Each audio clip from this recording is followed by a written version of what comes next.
Welcome to this journey of one of the most disturbing cases in recorded history of Briar Creek, Pennsylvania. Before we begin, I invite you to leave a comment about where you're watching from and the exact time you heard this story. We're interested in knowing where and at what times of day or night these documented accounts arrive. In the small town of Briar Creek, Pennsylvania, nestled between the rolling Appalachian foothills and dense woodland that seemed to swallow sound itself, a tragedy unfolded that few local residents care to remember. The events of autumn 1923 remained largely undiscussed, save for hushed conversations in the back rooms of the Hollow Creek Tavern, where older patrons sometimes share fragments of the story after several drinks have loosened their inhibitions. Even now, a century later, bringing up the Blackwood sisters in certain parts of town will cause conversations to falter and faces to turn away. What makes this particular case so deeply unsettling isn't just the horrific nature of what occurred, but how thoroughly it was erased from official records. Briar Creek, once known for its meticulous town archives, dating back to its founding in 1795, has a puzzling 3-month gap in its records from October 1923 to January 1924. The local newspaper, the Briar Creek Chronicle, which had been published weekly without interruption since 1871, mysteriously lost all copies from that same period in what was later attributed to water damage in their storage facility. Were it not for the discovery of a collection of personal journals and newspaper clippings found sealed in the wall of the old Briar Creek Library during renovations in 1967, we might never have known the full extent of what happened. The hidden cache was discovered behind a section of paneling that, according to the renovation foreman, didn't match the construction techniques used in the rest of the building. Inside was a metal box, sealed with wax and wrapped in oilcloth, containing 5 leather-bound journals, a collection of newspaper clippings from out-of-town publications, several photographs, and a sealed envelope with instructions that it should only be opened when the ash returns to Briar Creek. The journals belonged to Henrietta Caldwell, the town librarian from 1920 to 1945, who had taken it upon herself to document local events that never made it into official county records. Her writing reveals a methodical mind, one that noted details others might miss, the changing dynamics within local families, unusual weather patterns, and subtle shifts in the town's atmosphere that preceded major events. Through her words, a disturbing portrait emerges of religious fervor twisted into something unrecognizable, of 2 sisters who believed they had been chosen to cleanse their community through fire and ash. According to county records that survived from that period, the Blackwood sisters, Margaret and Eleanor, were once respected members of the Briar Creek community. Their family had lived in the area since before the Revolutionary War, their ancestors having established one of the first homesteads in what would later become the town proper. The Blackwood property sat at the eastern edge of town, a sprawling farmhouse with a clear view of St. Michael's Episcopal Church, where generations of Blackwoods had worshipped since its construction in 1802. The Blackwood family had amassed considerable wealth over generations through a combination of shrewd land investments and a successful apple orchard, known throughout the region for its unique variety, the Blackwood Crimson, a deep red apple with flesh marbled with what appeared to be darker red veins. Local lore attributed the distinctive coloration to the soil of the Blackwood orchard, which was said to have unusual properties due to its high iron content. By 1923, Margaret and Eleanor were the last of the Blackwood line.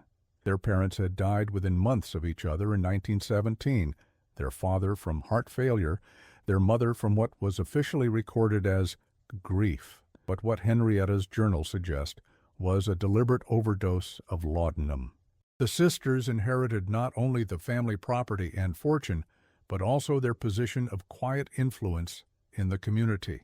Margaret, the elder at 32, had always been the more reserved of the two.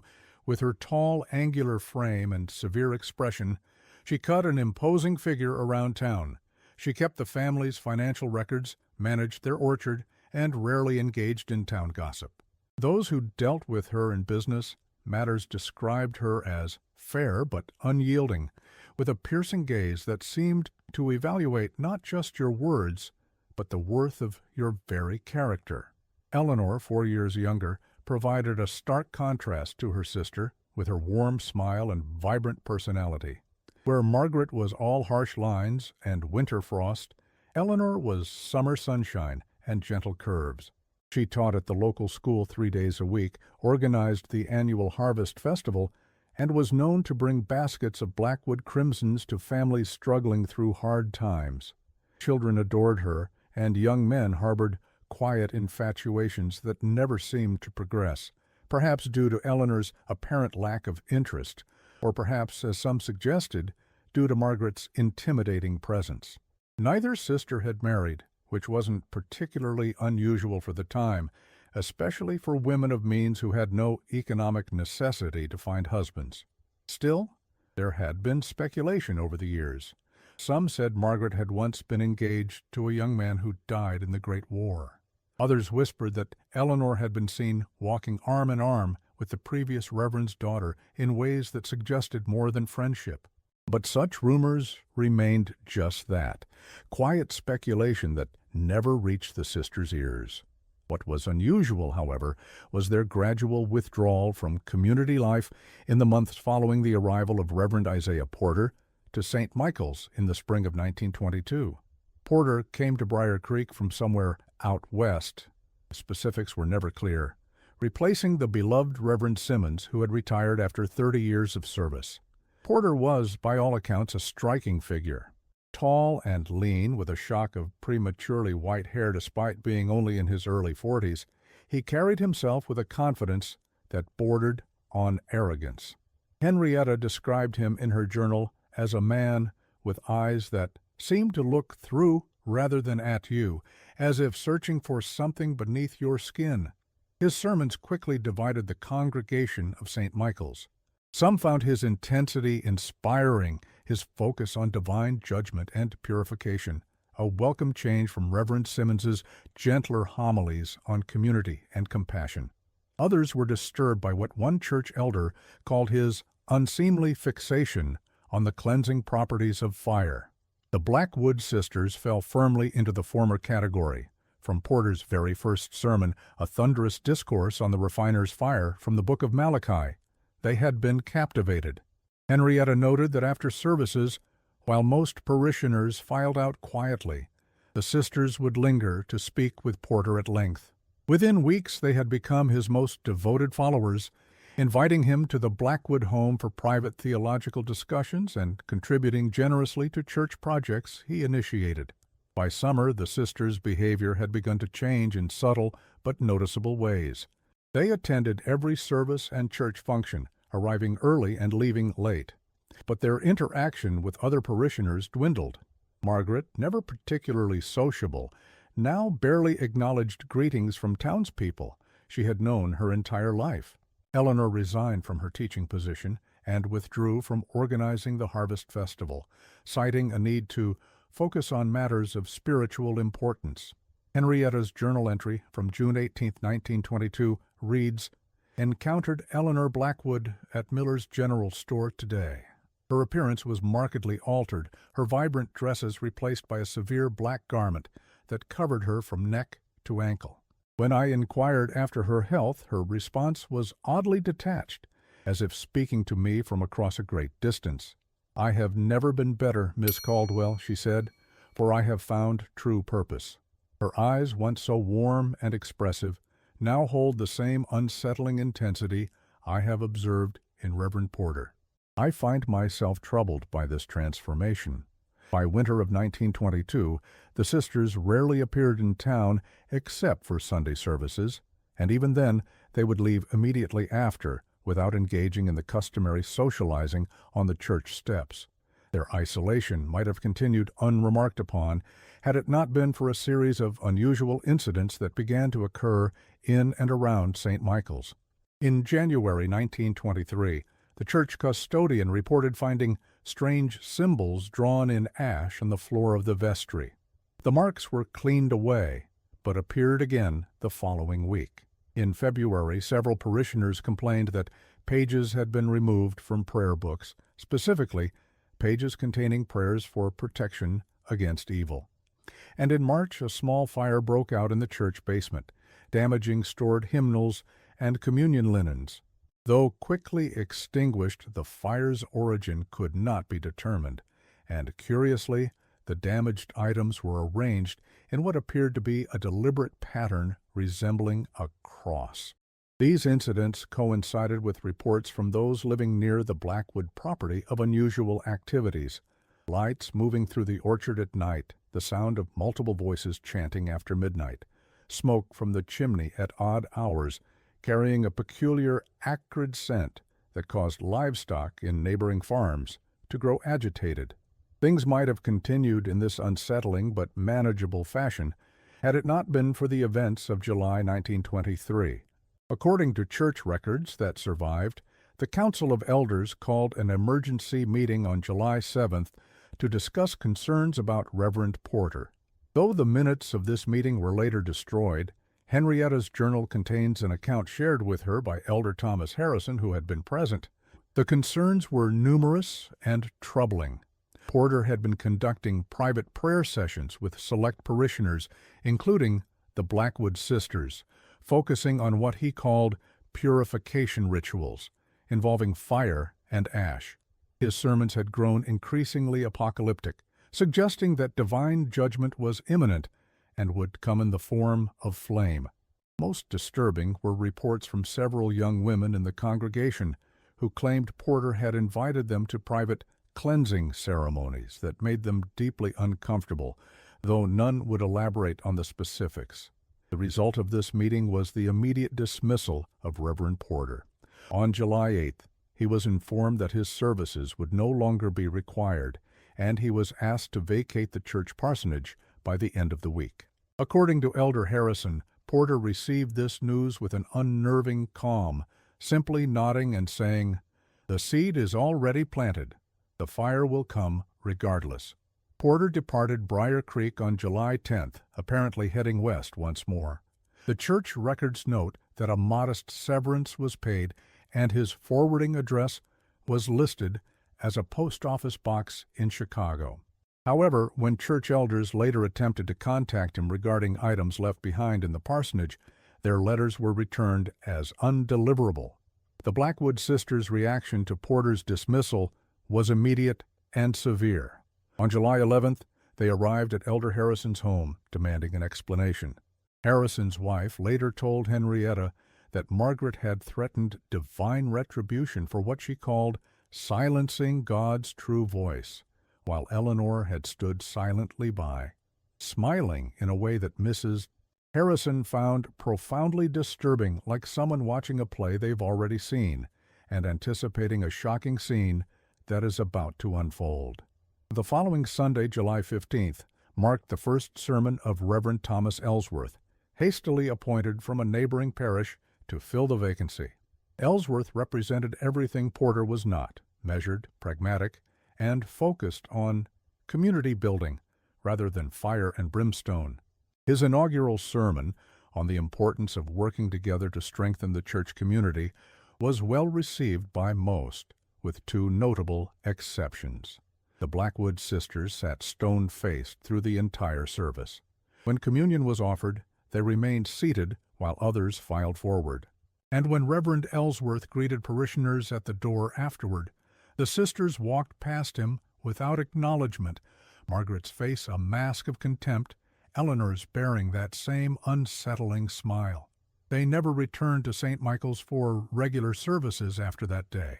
What happened in the weeks that followed has been pieced together from multiple sources: Henrietta's journals, fragmentary police reports that survived a courthouse fire in 1947, personal correspondence between town officials that was discovered in 1962 during an estate sale of former Mayor William Hargrove's belongings, and the recollections of elderly residents recorded by local historian Edward Marsden in the mid-1960s.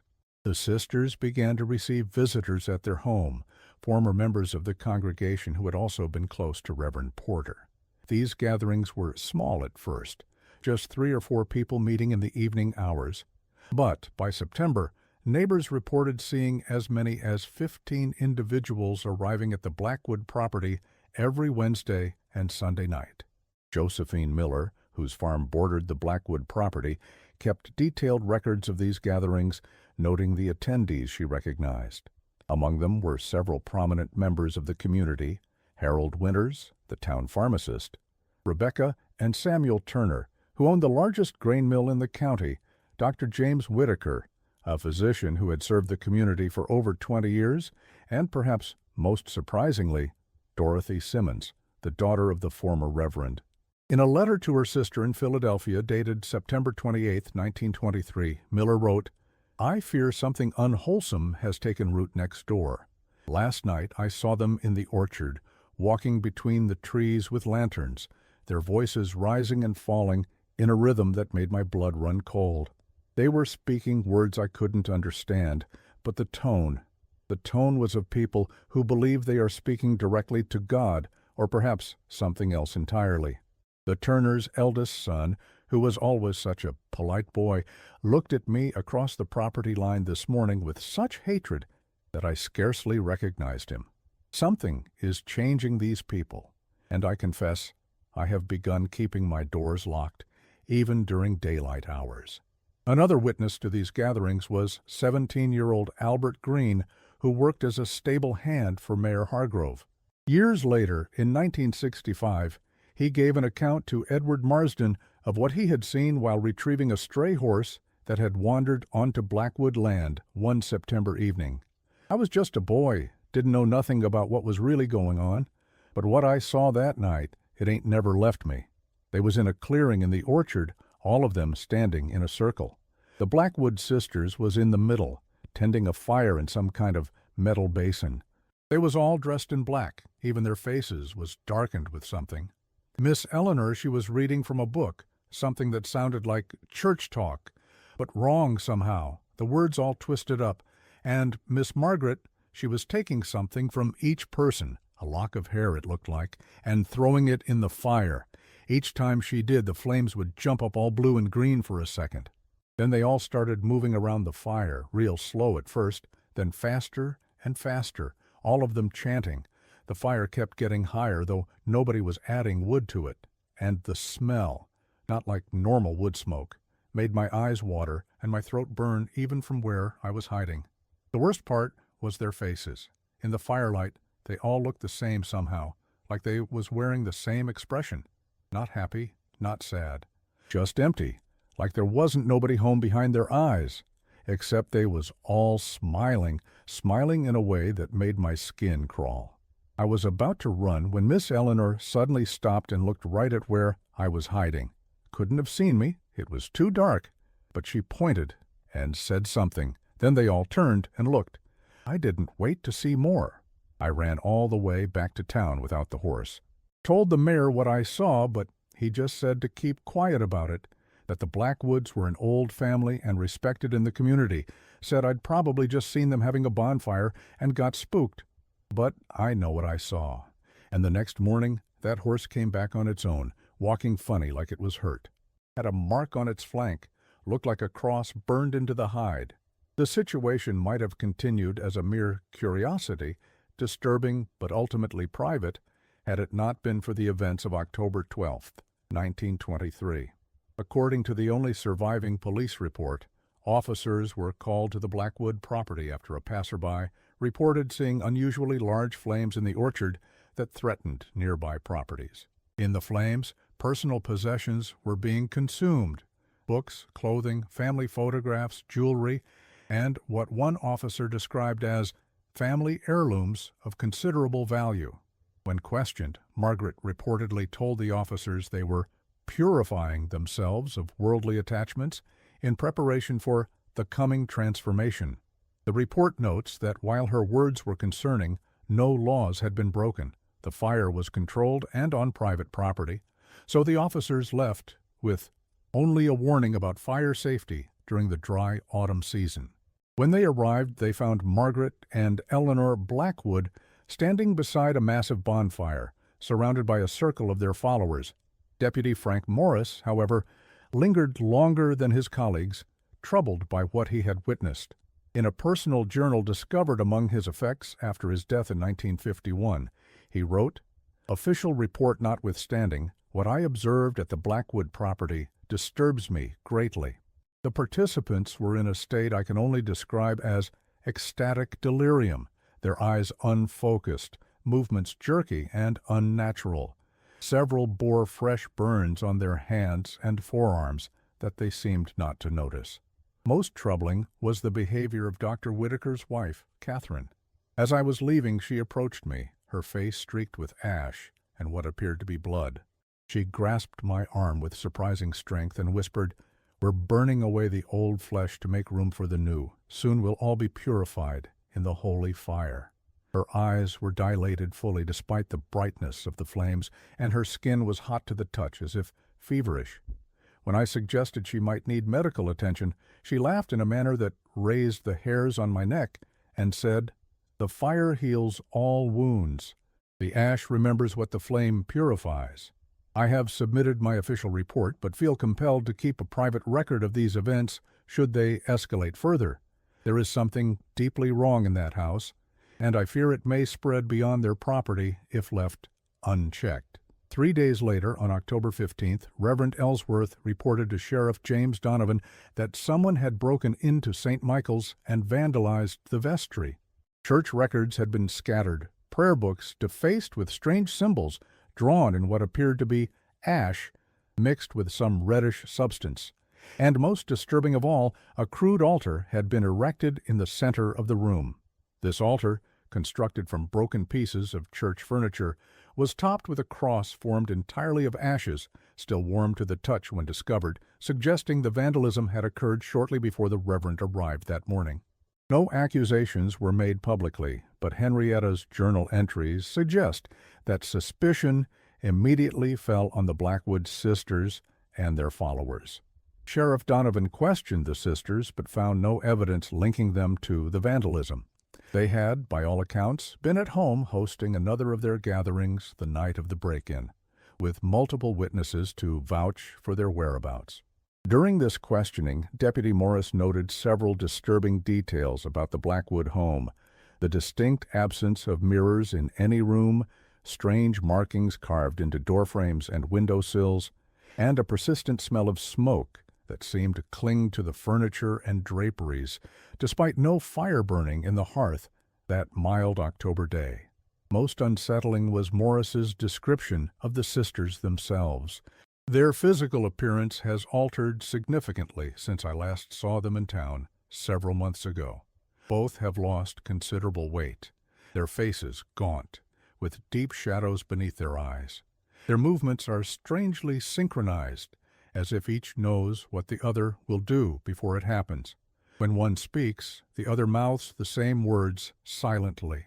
And there is something about their skin, a peculiar luster that is difficult to describe, as if illuminated from within. When Margaret reached for a glass of water, I noted what appeared to be fine gray ash embedded beneath her fingernails, not as if it had collected there through dirty work, but as if it had grown there like mineral deposits in cave formations. Tensions in Briar Creek escalated over the following weeks. Anonymous letters appeared on the doorsteps of several church council members who had been involved in Reverend Porter's dismissal. The contents of these letters have been lost to time, but according to those who claim to have seen them, they contained warnings about the coming purification and accusations that the recipients had turned their backs on true faith. Simultaneous to these developments, townspeople began reporting strange experiences: household items rearranged during the night despite locked doors, the persistent smell of smoke in rooms with no fireplaces, small crosses of ash appearing on windowsills and doorsteps, and perhaps most disturbing dreams in which they found themselves walking through Saint-Hyacinthe, Michael's, as it burned around them, guided by two female figures whose faces were obscured by smoke. On October 27th, Mayor Hargrove convened a private meeting with Sheriff Donovan, Reverend Ellsworth, and several prominent citizens not associated with the Blackwood gatherings. Though no official record of this meeting exists, Henrietta, who served as unofficial secretary, preserved its contents in her journal. The mayor expressed concern about the growing tension in town and the increasingly erratic behavior of those attending the Blackwood gatherings. Several had stopped appearing for work. Others had withdrawn their children from school with no explanation. Dr. Whitaker, once the most respected physician in the county, had been reported by a patient for attempting to incorporate what he called ash therapy into his treatments, drawing symbols on the patient's skin with a mixture he claimed would burn away disease.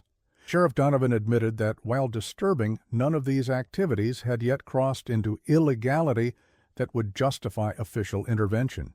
Reverend Ellsworth suggested approaching the situation as a spiritual crisis, offering to visit the Blackwood home to speak with the sisters directly.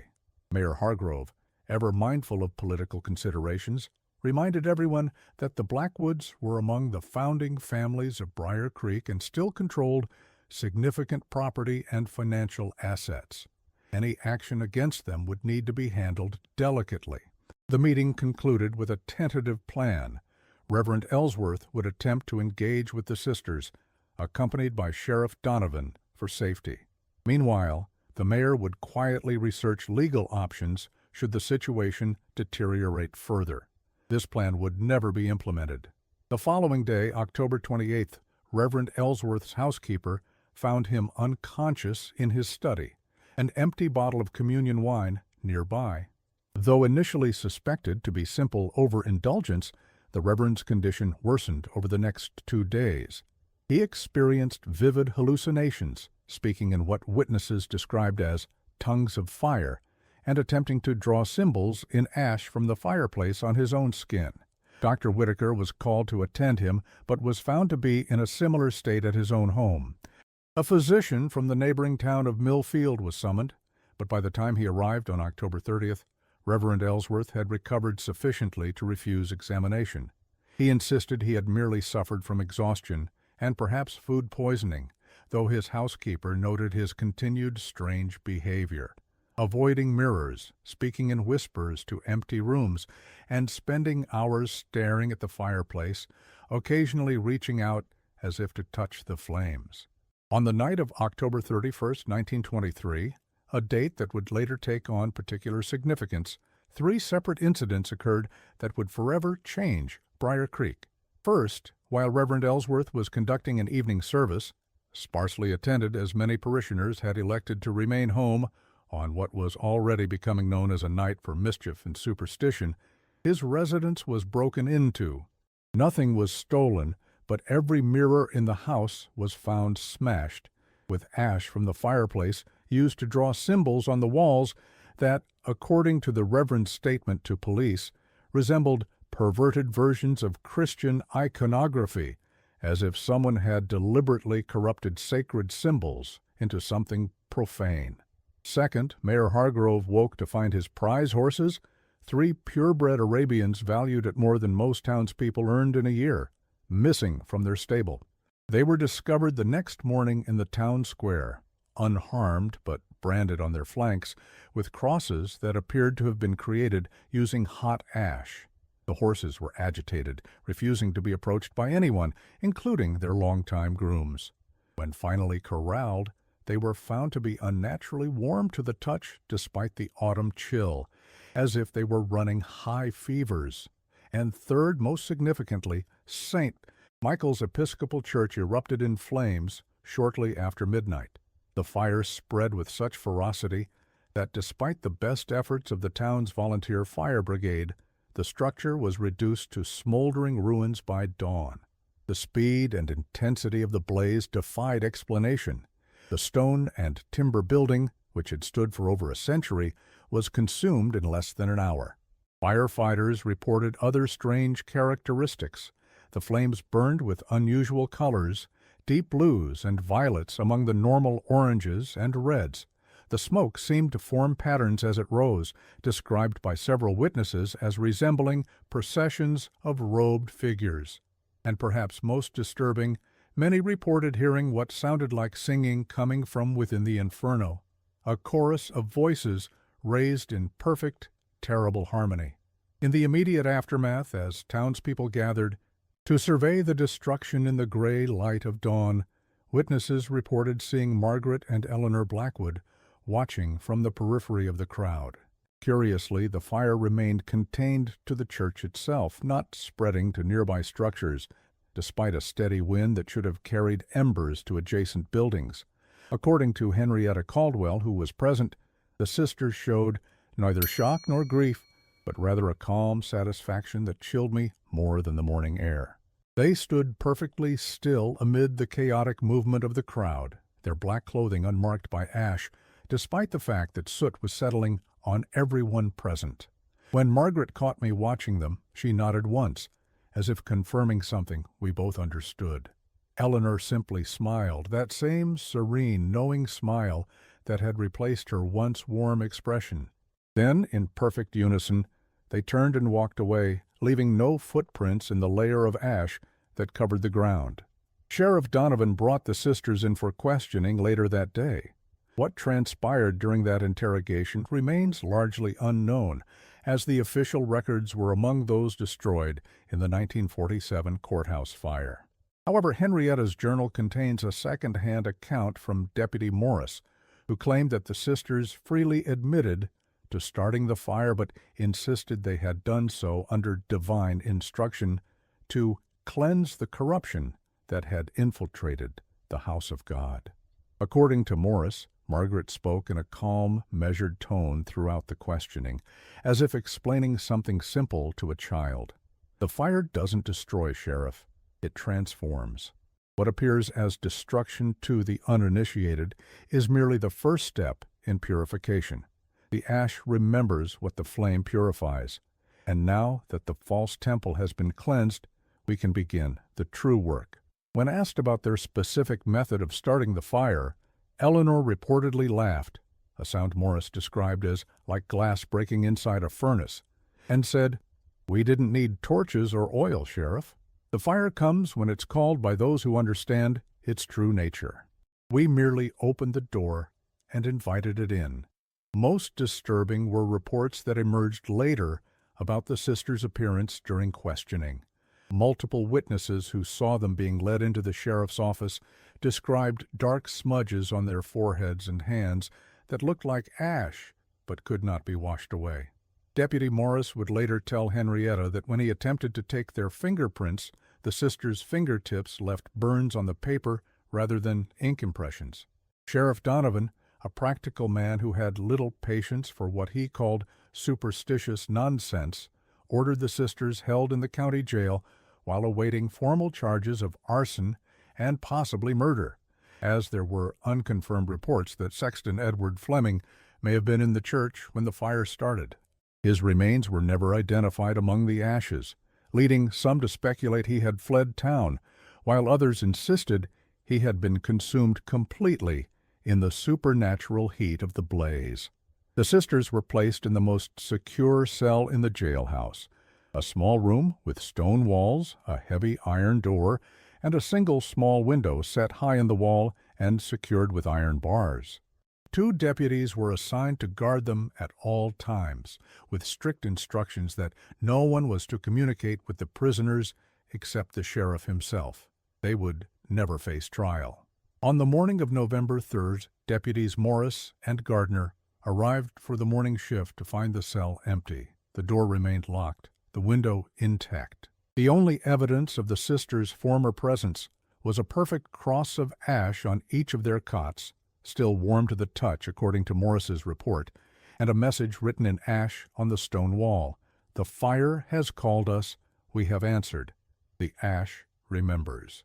A manhunt ensued, with search parties combing the woods surrounding Briar Creek for days. Dogs lost the scent at the edge of Blackwood property, circling in confusion before sitting down and refusing to continue despite handlers' commands. The sisters' home was searched thoroughly, but yielded few clues, only a collection of journals written in what appeared to be a personal cipher that no one could decipher, and a basement room with walls covered in intricate patterns drawn in ash, and what testing would later suggest was human blood. The most unsettling discovery came a week after their disappearance, when searchers found a clearing deep in the woods beyond the Blackwood orchard. In this clearing stood 13 crude wooden posts, arranged in a circle. At the base of each post was a small pile of personal effects: a wedding ring, a pocket watch, a child's toy, a fountain pen, items that would later be identified as belonging to various members of the St. Michael's congregation who had joined the sisters' gatherings. And at the center of this circle, pressed into the earth, was an enormous cross composed entirely of ash that, despite heavy rains in the intervening days, remained perfectly intact and dry to the touch. When Sheriff Donovan attempted to disturb this ash with a stick, witnesses reported the wood burst into flame the moment it made contact. The sheriff dropped the burning stick in surprise, and the fire spread to his boot before being extinguished, leaving a small cross-shaped burn on his ankle that never fully healed. Most disturbing of all was the realization that the 13 individuals whose personal effects had been found in the clearing, including Dr. Whitaker, the Turners, and Dorothy Simmons, had all disappeared from Briar Creek.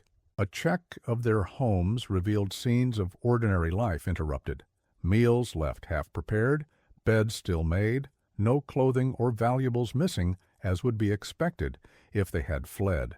They had simply vanished, leaving behind everything except the single personal item found at the posts in the clearing.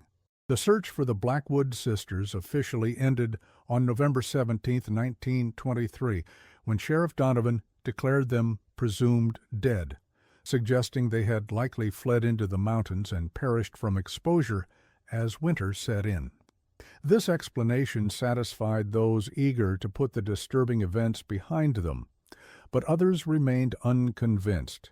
In the months that followed, stories began to circulate about sightings of the sisters in neighboring counties. A shopkeeper in Millfield, some 20 miles north, claimed 2 women matching their description purchased supplies in his store, leaving behind a faint smell of smoke and small crosses of ash on the counter. A doctor in Harrisburg reported treating a woman for burns who gave her name as Margaret Blackwood, only to find her hospital bed empty the next morning with the sheets arranged in the shape of a cross. Perhaps most disturbing were the reports from former members of the Sisters' Circle who had not been present the night of the church fire.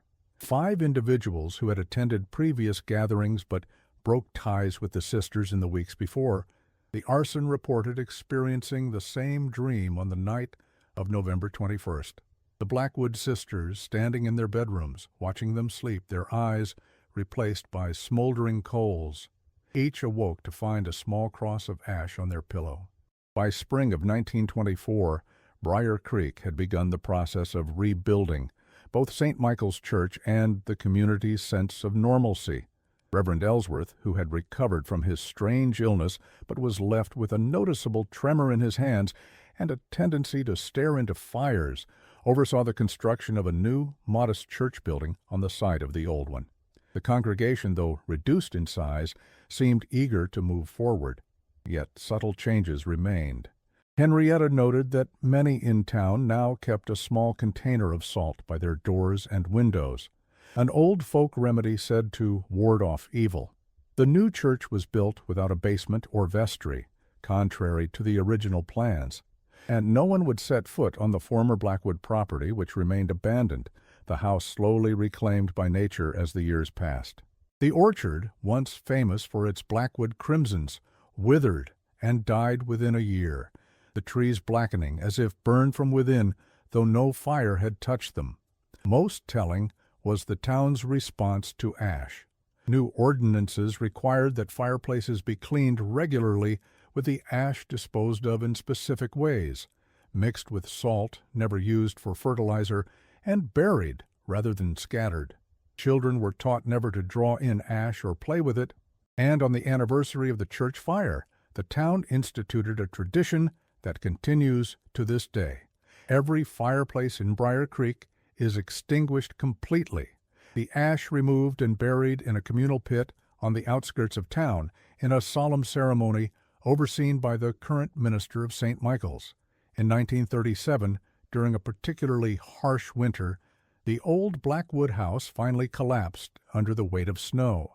Town officials, concerned about safety, ordered the debris cleared and the property leveled in the spring. Workers reported finding strange markings carved into the support beams of the house, symbols that one older worker recognized as matching those found in the church vestry 14 years earlier. Most significant was the discovery made beneath the foundation stones, a small chamber that had apparently been sealed off, containing 13 jars of ash, each labeled with a name. 12 of these names belonged to individuals who had been present at the sisters' gatherings and subsequently disappeared. The 13th jar, larger than the rest, bore 2 names, Margaret and Eleanor. Analysis of the ash was inconclusive by the standards of the time. The jars were reburied during the construction of a memorial garden on the site in 1939, their existence noted only in Henrietta's journal and a sealed letter she left with her successor at the library. The garden, filled with white flowers that local lore claimed would turn gray at the first frost each year, became a quiet place of remembrance, though few would speak openly about what was being remembered. The story of the Blackwood sisters might have remained a dark footnote in Briar Creek's history had it not been for a series of unusual incidents that began in 1953, 30 years after the church burning. Over the course of that year, 5 fires broke out in residences throughout the county. While officially attributed to electrical faults or heating system failures, firefighters reported unusual characteristics common to each blaze. The fires originated in rooms containing religious iconography spread with unnatural speed and left behind perfect crosses of ash amid the destruction. More disturbing still were the 5 individuals who died in these fires. Research by local historian Edward Marsden in 1967 revealed that all were descendants of the original church council members who had dismissed Reverend Porter in 1923. The first victim was Thomas Harrison, Jr., son of Elder Thomas Harrison. His home on the outskirts of Briar Creek caught fire on January 21, 1953, exactly 30 years after his father had first voiced concerns about Reverend Porter's practices. Neighbors reported seeing unusual lights in the house shortly before flames erupted and claimed the fire burned with unnatural colors, despite fire department reports describing it as a standard electrical fire. The second victim, Mary Ellsworth Peterson, niece of Reverend Ellsworth, died when her kitchen inexplicably ignited on March 3rd. Investigators noted that the fire appeared to have started in a drawer containing family photographs, including several of her uncle at St. Michael's. Her husband, who survived with severe burns, insisted in his hospital bed that he had seen 2 women standing in the flames, watching with identical smiles before losing consciousness. By the 5th fire in November 1953, the pattern was unmistakable to those who remembered the events of 1923, though officials refused to acknowledge any connection. After each blaze, small crosses of ash began appearing throughout town, on windowsills, doorsteps, and most disturbingly, on the graves of those who had died in the fires. Sheriff Willard Donovan, son of former Sheriff James Donovan, finally launched a quiet investigation after pressure from several longtime residents.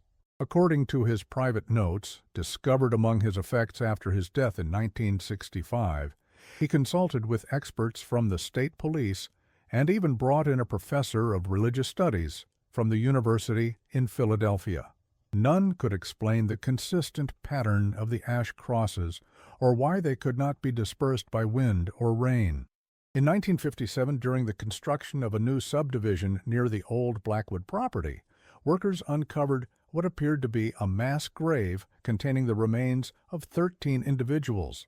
Carbon dating would later suggest the remains dated from the 1920s, but identification proved impossible as the bodies had been subjected to extreme heat, seemingly burned beyond recognition before burial.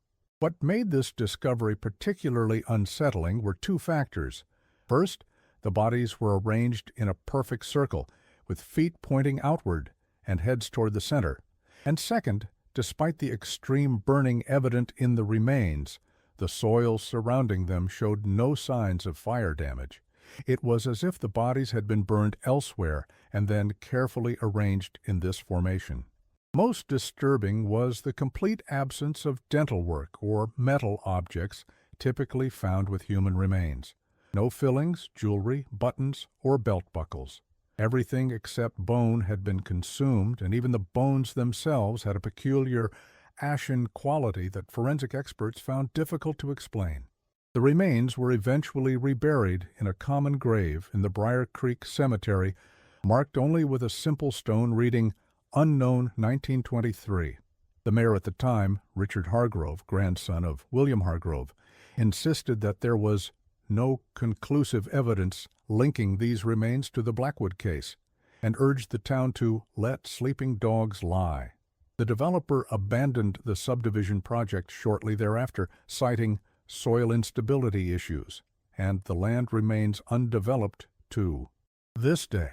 The most compelling evidence that the Blackwood sisters' influence extended beyond their presumed deaths came in 1962, when Reverend Daniel Fisher, then pastor of St. Michael's, received a package containing the sisters' coded journals, apparently preserved for decades and sent from a post office in Vermont. Accompanying the journals was a note written in an elegant, antiquated hand that read simply, "The work continues, the fire never dies. The ash remembers." Reverend Fisher, who had heard the Blackwood story only as vague local legend, was sufficiently disturbed by the package that he contacted authorities. The journals, 5 leather-bound volumes filled with text in a cipher, interspersed with intricate drawings of flames and crosses, were sent to cryptographers at the University of Pennsylvania. Professor Alistair Winters led the team assigned to decode the text. After several months of work, Winters abruptly withdrew from the project, citing disturbing dreams and ethical concerns about the material. In a letter to the university dean that was only made public in 1967, he wrote, "I cannot in good conscience continue this work. What little we have deciphered suggests a belief system of extraordinary malevolence masked in the language of purification and transformation. More troubling still is the physical effect of the journals themselves. 3 of my students have developed unexplained burns on their hands after handling the pages, and I myself have begun to see flames in peripheral vision and find small crosses of ash on my desk each morning, though no fire has burned in my office." The journals were subsequently sealed in the university archives, where they reportedly remain to this day, accessible only with special permission that is rarely, if ever, granted. The last researcher granted access, doctoral candidate Elizabeth Cohen in 1966, abandoned her dissertation shortly thereafter and reportedly joined a cloistered religious order that specializes in prayers of protection against evil. The final chapter of this story, at least as far as public records are concerned, came in 1967 with the discovery of Henrietta Caldwell's hidden archive during the library renovation. Among her papers was a sealed envelope marked to be opened only after my death and only by someone who understands the significance of ash. The envelope contained Henrietta's personal account of an encounter she claimed to have had with the Blackwood sisters in 1943, 20 years after their disappearance. According to her detailed description, she had been working late at the library when she heard the distinctive sound of the front door opening, despite having locked it hours earlier. She wrote, "I knew without turning who stood behind me. The air grew warm and thick with the scent of smoke. When I finally found the courage to turn, I saw them just as they had been in 1923, Margaret tall and severe, Eleanor with that same serene smile that had always struck me as hiding something terrible behind it. Neither had aged a day. Their clothes were outdated but pristine, and their skin seemed to glow from within, as if illuminated by embers. Margaret spoke first. "We've come to see how our town remembers us, Henrietta." Her voice was exactly as I recalled, yet somehow hollow, as if reaching me from a great distance. "Most prefer not to remember at all," I told them, finding a courage I didn't know I possessed. Eleanor laughed at this, a sound like kindling catching flame. "But you remember, don't you? You've kept our story alive in these pages." She gestured to my journals. "Someone should know the truth," I said. "And what truth is that?" Margaret asked, stepping closer. I could feel heat radiating from her, uncomfortable but not quite burning. "That you killed 13 people and burned down a church in some twisted attempt to purify," Eleanor interrupted, "to transform. The fire doesn't destroy, Henrietta. It changes. It elevates." "Those people didn't need elevating," I said. They were good people." Margaret's expression darkened. "They were weak, corrupted. They turned their backs on true faith when they cast out the reverend. But they served their purpose in the end. Their ash mixed with ours, their essence joined with the fire. I asked them then what I had wondered for 20 years. Are you dead or alive?" They exchanged a glance I couldn't interpret. Then Eleanor said, "We are the ash and the fire both. We are wherever the faithful tend the flames." Before I could respond, Margaret reached out and touched my forehead with her index finger. I expected pain, a burn, but felt only a profound chill. "We won't be back, Henrietta. Our work here is done. But others will continue elsewhere.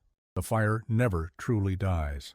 They turned to leave, and as they reached the door, I called out, "What happens to those who tell your story?" Eleanor looked back, her smile widening to reveal teeth that seemed too white, too perfect. "They become part of it," she said.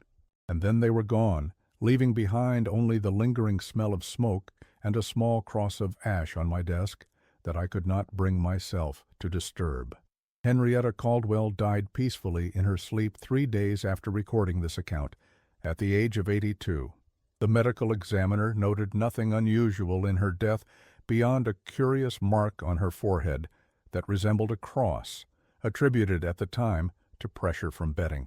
Since the opening of Henrietta's sealed records in 1967, the story of the Blackwood sisters has periodically resurfaced in academic circles and among those interested in unsolved historical mysteries. Most scholars attribute the more fantastical elements to the understandable human tendency to mythologize traumatic events. The sisters, they suggest, were likely suffering from shared psychosis, their disappearance either a carefully planned escape or, more probably, death by misadventure in the wilderness. Yet questions remain that resist rational explanation. How did the sisters escape from a locked jail cell? What was the significance of the ash that could not be washed away or disturbed by rain? Why did fires matching the pattern of the original church burning continue to occur for decades afterward? Perhaps most troubling is the pattern that emerges when one maps all known incidents possibly connected to the Blackwood case between 1923 and 1967. The locations form an unmistakable shape across the northeastern United States, a perfect cross, with Briar Creek at its center. In 1968, historian Edward Marsden published what would be his final work on the subject, a comprehensive analysis of all available evidence titled Ash and Ember, the Blackwood Sisters, and the Fire That Never Died. In his conclusion, he wrote, "Whether we choose to view this case through the lens of psychology, criminology, or the supernatural, one thing remains clear. The events in Briar Creek left an indelible mark on all who encountered them.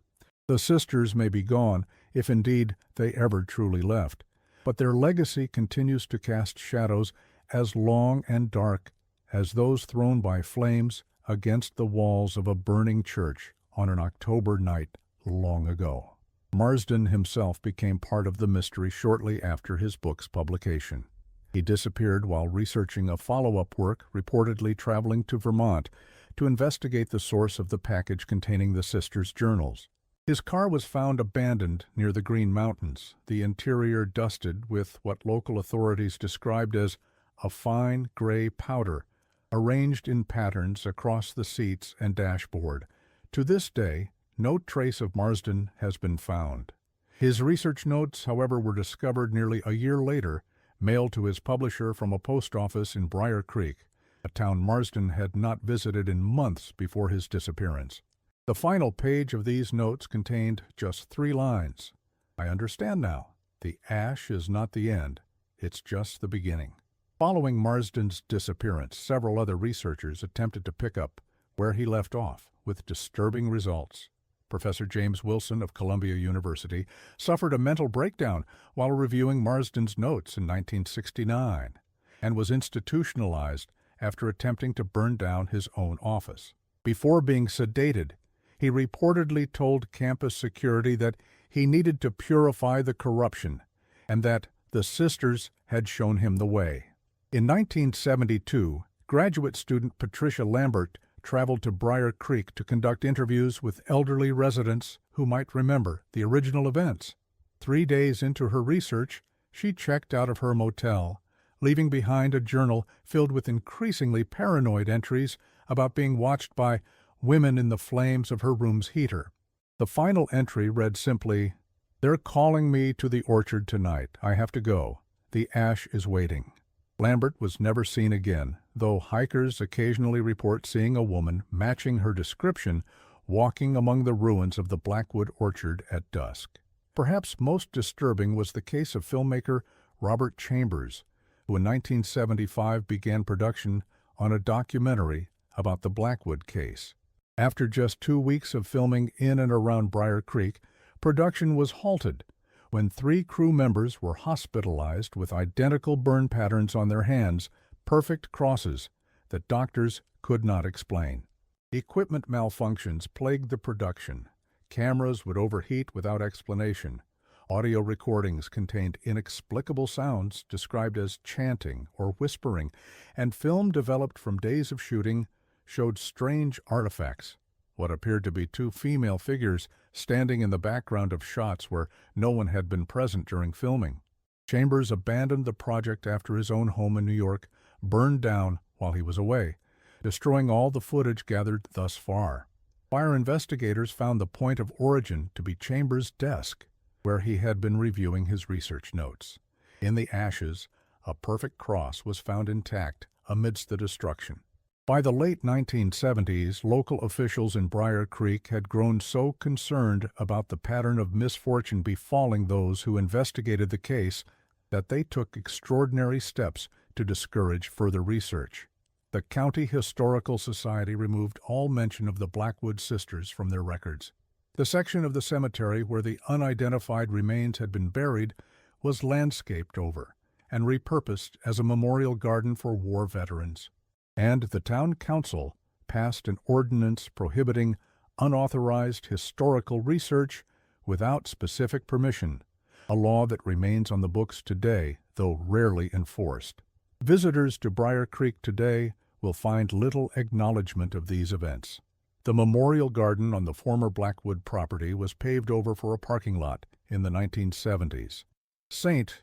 Michael's Episcopal Church still stands, now in its 3rd incarnation after the rebuilt structure was damaged by lightning in 1988. The current building, a modern design of glass and stone, bears no resemblance to the original Gothic structure, a deliberate choice according to the architectural firm responsible for its design.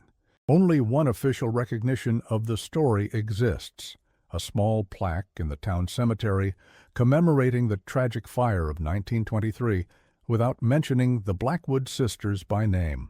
Local residents, when asked about the sisters or the church burning, tend to change the subject quickly. As one elderly shopkeeper told a tourist in 2015, "Some stories are better left untold. Some names are better left unsaid." Yet old habits persist. Many homes in Briar Creek still feature small containers of salt by the doors and windows. The area where the Blackwood Orchard once stood remains undeveloped despite its prime location and the growth of the town around it. And every year on October 31st, St. Michael's holds an evening vigil service that longtime residents attend without fail, though few will explain exactly why. Perhaps most telling is the town's unusual fire safety protocol, established in 1924 and maintained to this day. All ash from fireplaces and wood stoves must be mixed with salt before disposal, and under no circumstances should it be used to mark or draw with. As for the Blackwood sisters themselves, no confirmed sighting has been recorded since Henrietta Caldwell's account from 1943. Their graves, if indeed they have them, remain undiscovered. The coded journals continue to sit in university archives, their secrets intact. But occasionally, usually during particularly cold winters when fireplaces throughout the Northeast burn through the night, reports surface of two women seen walking remote roads after dark. They are always described the same way, one tall and severe, one smaller with a serene smile, both dressed in outdated clothing, leaving no footprints in the snow, but rather small marks that, when viewed from above, form an unmistakable pattern, a perfect cross of ash. In 2018, during renovations of an old Vermont post office, the same one from which the package of journals had been sent to Reverend Fisher in 1962, workers discovered a hidden room in the basement. Inside was a collection of 13 urns filled with ash, arranged in a circle. At the center of the circle, burned into the floor, was a large cross. According to the contractor who made the discovery, the room had no apparent entrance or exit other than the wall they had broken through during renovation, a wall that architectural plans showed should have been solid foundation. Most disturbing was the date carved into one of the support beams, October 31st, 1923, the night St. Michael's burned. Below the date was a simple message, "We begin again." The urns were confiscated by state authorities and their contents analyzed. Modern scientific techniques revealed that the ash contained human remains, specifically bone fragments with signs of exposure to temperatures far exceeding those of a normal cremation. DNA testing was attempted but yielded inconclusive results, the samples described as anomalous and inconsistent with standard human genetic markers. The discovery prompted a brief resurgence of interest in the Blackwood case, with several online forums dedicated to tracking similar incidents across the northeastern United States. Participants have identified what they believe to be a pattern. Approximately every 30 years, a cluster of unusual fires occurs, followed by the disappearance of individuals with no apparent connection except proximity to the fires. Most mainstream researchers dismiss these connections as coincidence or the result of pattern-seeking behavior common to conspiracy theorists. However, Dr. Elizabeth Morgan, a forensic anthropologist who examined the Vermont ash urns, has expressed concern about the similarities between these incidents and historical accounts of the Blackwood case. "While I hesitate to lend credence to supernatural explanations," she wrote in a 2020 journal article, "the consistency of certain elements across a span of nearly a century suggests, at minimum, a phenomenon worthy of serious scientific inquiry. The ash recovered from these various sites shares unusual properties, resistance to moisture, unusual thermal characteristics, and most significantly, a unique chemical signature unlike any known combustion product." Morgan's research was abruptly defunded shortly after this publication, and she has declined all requests for interviews since accepting a position at a private research facility in northern Canada. The most recent development in this ongoing mystery occurred in early 2023, nearly a century after the original events in Briar Creek. A small fire broke out in the archives of the University of Pennsylvania, where the Blackwood journals had been stored. Though quickly contained, the fire destroyed only a single item, the box containing the sisters' coded diaries. In their place was found a small pile of ash formed into a familiar cross pattern. Surveillance footage showed no one entering or leaving the secure area, and the fire suppression system had not activated despite smoke detectors functioning normally. More disturbing still were reports from archive staff who claimed to hear women's voices whispering from the ventilation system for days afterward, always just below the threshold of comprehensibility, but carrying what one employee described as a tone of satisfaction, as if something long planned had finally come to fruition. As we approach the centennial of the Briar Creek Church burning, local officials have quietly increased security around the town, particularly near St. Heath, Michaels, and the former Blackwood property. Fire departments throughout the region have been placed on heightened alert, though no official reason has been given for these precautions. For those who know the story, however, the reason is clear. If the pattern holds, the time is approaching for the fire to spread once more, for what one generation has forgotten to be remembered in ash and flame. Some in Briar Creek have begun to notice small crosses of ash appearing on doorsteps and windowsills once again. Others report dreams of two women standing at the foot of their beds, watching with eyes that glow like embers. And visitors to the town increasingly comment on a persistent smell of smoke that seems to have no source. Perhaps it is merely suggestion, the power of a story that refuses to die. Perhaps the Blackwood sisters were nothing more than troubled women whose actions have been magnified and distorted by time and retelling. But for those who have studied the case, those who have seen the evidence with their own eyes, another possibility remains. As Margaret Blackwood reportedly told Sheriff Donovan during her final interrogation, the fire doesn't destroy, it transforms, and the ash remembers. Remember this, dear viewer, the next time you stir the embers of your fireplace or brush ash from your fingertips. Remember that some fires never truly die. They simply wait, patient as only the truly timeless can be, for the right moment to rise again. And if you should ever find a small cross of ash on your doorstep or windowsill, do not disturb it. Do not attempt to wash it away. Simply leave a pinch of salt beside it, close your curtains, and pray that the sisters do not turn their attention to you. For as Eleanor Blackwood is said to have whispered to Henrietta Caldwell on that night in 1943, those who tell our story become part of it. And now perhaps so have you.